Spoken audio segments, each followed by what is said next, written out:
Assalamualaikum warahmatullahi wabarakatuh. Perkenalkan, nama saya Andi Gusti Wiradarmawan dari kelas 29C Program Studi Pendidikan Guru SD Kampus 6 Universitas Negeri Makassar. Nah, di video kali ini saya akan menjelaskan tentang perkembangbiakan makhluk hidup. Sebelum kita masuk ke pembahasan, perkembangbiakan makhluk hidup terbagi menjadi tiga, yaitu perkembangbiakan tumbuhan, hewan, dan manusia.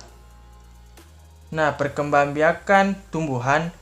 Dalam dunia tumbuhan, kita mengenal dua jenis perkembangbiakan. Cara perkembangbiakan pada tumbuhan ada dua, yaitu generatif dan vegetatif.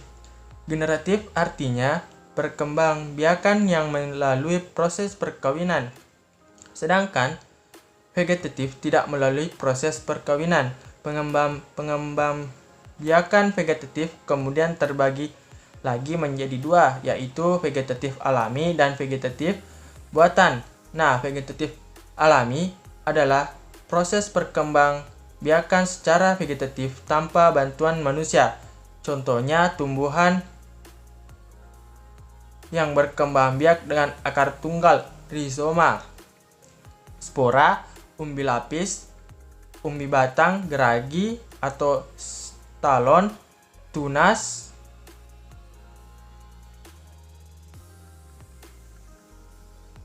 adventif. Perkembangbiakan tumbuhan dengan cara akar tinggal, batang yang tumbuh menjalar dalam tanah atau bisa disebut dengan akar tinggal, akar rimpang, atau akar tongkat. Contoh tumbuhannya berkembangbiak dengan cara ini adalah lengkuas, jahe, kunyit, dan temulawak. Dan yang kedua, perkembangbiakan tumbuhan dengan cara spora. Spora adalah inti sel yang berubah fungsi menjadi alat perkembangbiakan. Contohnya, tumbuhan yang berkembangbiak dengan cara ini adalah tanaman paku. Pada tanaman paku, spora dibentuk pada daun. Spora terletak pada kotak spora atau disebut sporanium yang berkumpul di dalam sorus yang merupakan kumpulan kotak spora. Sorus terletak di tepi bawah daun yang berupa seperti bintik-bintik kecoklatan. Saat sporanium pecah, maka spora akan keluar dan jatuh pada tempat yang cocok. Barulah akhirnya tumbuhan atau tanaman paku tumbuh atau berkembangbiak. Yang ketiga, perkembangbiakan tumbuhan dengan cara umbi lapis. Umbi lapis adalah daun yang berlapis dan tebal sehingga membentuk seperti batangnya. Pada bagian dasar tumbuhan akar tersebut, di antara lapisan-lapisan umbi lapis terdapat bakal tunas. Jika umbi lapis ditanam, maka tunas yang akan tumbuh menjadi tunas dan tumbuh jadi tanaman baru. Yang keempat, perkembangbiakan tumbuhan dengan cara umbi batang. Contoh dari perkembangbiakan tumbuhan dengan cara umbi batang adalah tumbuhan yang berkembangbiak seperti kentang dan ubi jalar.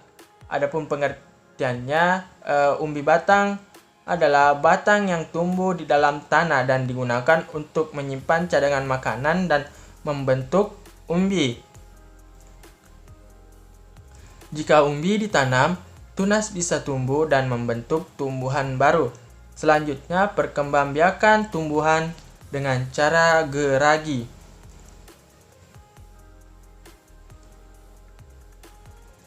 Geragi adalah banyak yang tumbuh dan menjalar di permukaan tanah. Tumbuhan baru akan tumbuh pada bukunya dan tidak tergantung pada induknya. Contohnya adalah pohon stroberi, pengangan, dan rumput teki. Selanjutnya, perkembangbiakan tumbuhan dengan cara tunas. Contoh dari perkembangbiakan tunas adalah pohon tebu dan pisang dan bambu. Tunas, adapun pengertiannya, tunas adalah bagian tumbuhan yang baru muncul dari kecambah atau kuncup yang berada di atas permukaan tanah. Tunas bisa terdiri dari batang, daun muda, calon bunga, ataupun calon buah. Selanjutnya, yang ketujuh, perkembangbiakan tumbuhan dengan cara tunas adventif. Tunas adventif adalah tunas liar yang tumbuh di luar bagian batang. Biasanya, ia tumbuh di tepi daun. Contohnya adalah tumbuhan cocor bebek. Selain itu, tunas adventif juga bisa muncul pada akar seperti pada tanaman sukun atau kesemek. Nah, adapun manfaat dari perkembangbiakan dengan cara vegetatif buatan, yang pertama, mencangkok. Tumbuhan hasil cangkukan lebih cepat berbuah jika dibandingkan dengan tumbuhan yang ditanam dari bijinya. Selain itu, tanaman cangkokan juga akan memiliki sifat yang sama dengan induknya. Dan yang kedua, menyambung dan menempel. Kelebihan cara ini adalah bisa menggabungkan sifat-sifat dari dua tanaman. Hal inilah yang pada akhirnya membuat kita mendapatkan satu tanaman yang memiliki gabungan sifat unggul. Tumbuhan ini juga berkembang biak lebih cepat dan bisa berkembang biak walaupun tidak menggunakan biji dengan cara satu ini. Nah, selanjutnya adalah perkembangan generatif. Perkembangan generatif adalah perkembangan tumbuhan secara kawin. Salah satu jenis tumbuhan yang berkembang biak dengan cara ini adalah tumbuhan berbiji. Alat perkembangbiakannya adalah bunga. Biji ini dihasilkan setelah terjadi penyerbukan pada bunga. Penyerbukan adalah peristiwa jatuhnya serbuk sari pada putik. Proses penyerbukan ini bisa terjadi melalui beberapa perantara, misalnya angin, air, hewan, ataupun bahkan manusia. Nah, kita akan lanjut ke perkembangbiakan hewan. Dalam perkembangbiakan hewan terbagi menjadi beberapa bagian. Yang pertama, bertelur atau ovipar. Yang kedua, beranak, vivipar. Yang ketiga, bertelur dan beranak, ovovivipar. Dan yang terakhir, membelah diri, bertunas, dan fragmentasi. Baik, saya akan menjelaskan apa itu bertelur atau ovipar. Nah, hewan-hewan yang berkembang biak dengan bertelur, contohnya ayam, burung, dan bebek. Pertumbuhan dan perkembangan embrio pada hewan bertelur terjadi di luar tubuh induknya. Embrio di dalam telur dilengkapi dengan kuning yang digunakan sebagai cadangan makanan untuk makanan perkembangbiakan embrio. Apabila embrio telah tumbuh sempurna, telur akan menetas dan keluarlah individu baru. Ciri-ciri hewan bertelur atau ovipar: yang pertama, tidak mempunyai kelenjar susu. Yang kedua, tidak mempunyai daun telinga. Dan yang ketiga, tidak menyusui. Selanjutnya, perkembangbiakan hewan secara beranak atau vivipar. Nah, hewan yang berkembang biak dengan beranak disebut vivipar. Misalnya, kucing, kambing, sapi, dan kerbau. Hewan yang beranak melalui suatu proses yaitu masa bunting. Hewan yang berkembang biak dengan beranak digolongkan hewan mamalia. Ciri-ciri dari hewan beranak atau vivipar: yang pertama yaitu memiliki kelenjar susu, menyusui, dan mempunyai daun telinga. Nah, selanjutnya kita akan lanjut bertelur dan beranak atau disebut ovovivipar. Hewan yang berkembang biak dengan cara bertelur dan beranak disebut ovovivipar. Contohnya adalah kadal dan hiu. Nah, selanjutnya yang keempat yaitu membelah diri, bertunas, dan fragmentasi. Beberapa hewan berkembang biak dengan cara membelah diri dan bertunas.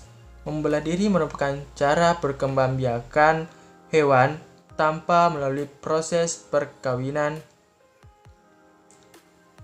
yang berkembang biak dengan cara membelah diri, misalnya protozoa amoeba dan Paramecium titik. Adapun yang berkembang biak dengan tunas, misalnya anemon laut dan hidra. Ada juga hewan yang berkembang biak dengan cara fragmentasi, yaitu planaria atau cacing pipi yang ukurannya sangat kecil. Nah, itulah penjelasan sedikit tentang perkembangbiakan hewan. Selanjutnya kita akan lanjut ke perkembangbiakan manusia. Nah, perkembangbiakan adalah kegiatan sel-sel tubuh membentuk fungsi tubuh atau proses perubahan organ tubuh dan fungsinya menuju kedewasaan. Contoh, bayi tidak bisa bicara menjadi bisa bicara, dan tidak bisa jalan jadi bisa jalan. Nah, perkembangbiakan manusia terjadi dalam 2 tahap. Tahap pertama di dalam rahim dan di luar rahim. Manusia berkembang biak dengan cara melahirkan atau beranak. Sebelum lahir, janin akan tumbuh dan berkembang di dalam rahim. Masa tumbuh dan berkembangnya janin di dalam rahim disebut masa kehamilan atau masa mengandung. Manusia akan mengalami masa mengandung selama 38 minggu atau 9 bulan 10 hari. Janin yang lahir sebelum waktunya dinamakan bayi prematur. Nah, perkembangbiakan manusia di dalam rahim diawali dengan peristiwa pembuahan atau fertilisasi sel telur oleh sel sperma. Sel telur yang telah dibuahi disebut zigot. Zigot berkembang menjadi embrio. Embrio berkembang menjadi janin.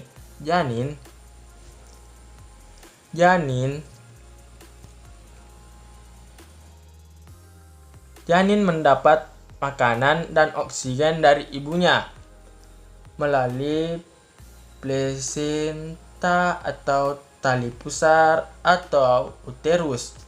Bayi yang terus tumbuh dan berkembang biak dalam rahim sampai siap untuk dilahirkan. Ovulasi adalah proses keluarnya ovum atau sel telur dari ovarium. Sperma dikeluarkan dalam keadaan belum matang atau belum masuk. Ovum yang keluar telah masak terlebih dahulu. Pematangan ovum dipengaruhi oleh hormon estrogen dan progesteron. Hormon ini mempengaruhi mental perempuan menjadi cenderung perasa dan ingin dimanja. Timbulnya jerawat pada masa pubertas karena produksi minyak yang berlebihan dan terkena kotoran. Nah, selanjutnya perkembangbiakan manusia di luar rahim. Pertumbuhan dan perkembangbiakan manusia di luar rahim terjadi dalam 5 tahap, yaitu tahap pertama masa bayi 0 sampai 3 tahun. Tanda-tanda pertumbuhan dan perkembangan pada masa bayi. Yang pertama, otak maupun otot yang digerakkan memiliki jumlah sel yang sudah sempurna. Pada hati dan organ lain, penambahan jumlah sel berhenti setelah lahir kecuali bila ada kerusakan. Yang ketiga, sel bertambah pada kulit dan darah. Yang keempat, usia 1 bulan, indera pendengaran dan penglihatan mulai berfungsi. Yang kelima, usia 1,5 bulan bisa tersenyum. Usia 10 minggu atau 4,5 bulan bisa berguling. 5. Usia 5-6 bulan mulai tengkurap dan kepala tegak. Bulan ke-6 atau 7 mulai tumbuh gigi memindahkan mainan dari satu tangan ke tangan lain. Usia 8 bulan mencoba makan sendiri dengan sendok. Usia 9 bulan merangkak bangkit dari posisi duduk. Usia 12 bulan berdiri tanpa bantuan, bicara ataupun bahkan mulai berjalan. Usia 8 bulan bisa berjalan tanpa bantuan. Usia 2 tahun tidak ngompol, bisa menyampaikan kalimat sederhana. Masa anak-anak. Nah, masa anak-anak di sini antara 4 sampai 11 tahun. Adapun tanda-tanda dari pertumbuhan dan perkembangan pada masa anak-anak antara lain yang pertama, kecepatan pertumbuhan mulai berkurang. Sistem pencernaan berkurang. Perut memuat 10 sampai 20 kali lebih banyak. Usus besar maupun usus kecil 2 kali lebih panjang. Pergantian gigi susu menjadi gigi dewasa. Kecerdasan otak mencapai 50%. Banyak bertanya, berangan-angan, dan meniru. Selanjutnya, mulai berkembang akal dan pengendalian diri. Nah, tahap ketiga, masa remaja atau pubertas atau masa akil balik atau masa percobaan. Pancaroba. Masa pubertas merupakan masa peralihan dari masa anak-anak menjadi dewasa yang matang secara seksual dan siap untuk berkembang biak.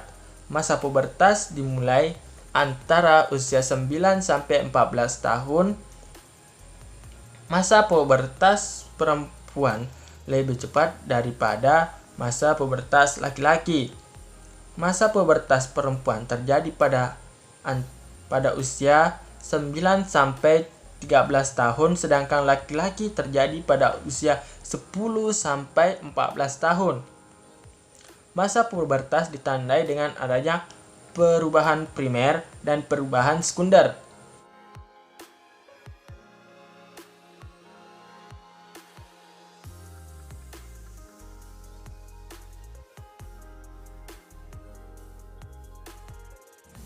Nah, masa pubertas akan berakhir pada usia 20 tahun bersamaan dengan berhentinya masa pertumbuhan badan. Pada masa pubertas juga mengalami perubahan psikologis seperti menyukai lawan jenis, perasaan canggung, malu, kecewa, dan cepat marah. Nah, mungkin cukup sekian yang dapat saya sampaikan untuk materi perkembangbiakan makhluk hidup.